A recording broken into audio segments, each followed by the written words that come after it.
As we saw in the case of Thomas Eric Duncan, the Liberian man who made his way to Dallas, Texas, and was later confirmed to be sick with Ebola, it's believed that Duncan contracted Ebola while aiding his pregnant neighbor.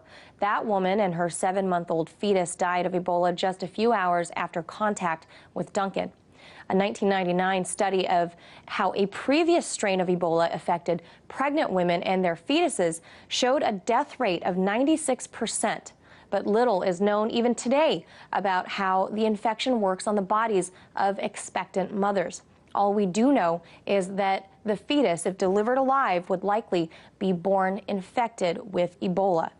The stages of Ebola are not very easy to diagnose, as it presents itself initially like a mild flu.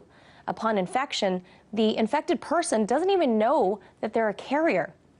Anywhere from 4 to 10 days later, the person will begin to feel like they've been hit by the flu. They'll exhibit typical flu symptoms such as headaches, fatigue, then later vomiting and diarrhea.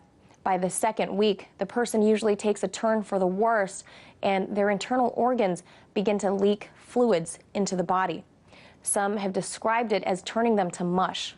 By week 3, the person is in the final stages as the organs begin to shut down entirely, leading to death anywhere from 21 days following contraction to about a month. While the CDC continues to try to quell the fears of an Ebola pandemic here in the States, the way the case of Thomas Eric Duncan has thus far revealed to an already apprehensive American public, microbiologist and author of the Germ Code, Jason Tetro, told me that perhaps the fears are not as far-fetched as you might think. Well, if you believe the CDC, this is an isolated incident. And to be honest with you, I think there's a lot of eggs on some people's faces down there in Dallas, Texas. But the reality is, they may not have a universal compliance. And if that's the case, then this could happen somewhere else. It shouldn't happen. And in places like Canada, where I am, it won't happen. And so this is even more frustrating to watch. Tetro believes that there may be a systematic inconsistency that would allow people to go in America undiagnosed until it's too late, when the patient begins to exhibit signs of carrying the disease, which is when the person is highly contagious. Here are the facts of how a person contracts Ebola. The main source is through the contact of bodily fluids from an infected person.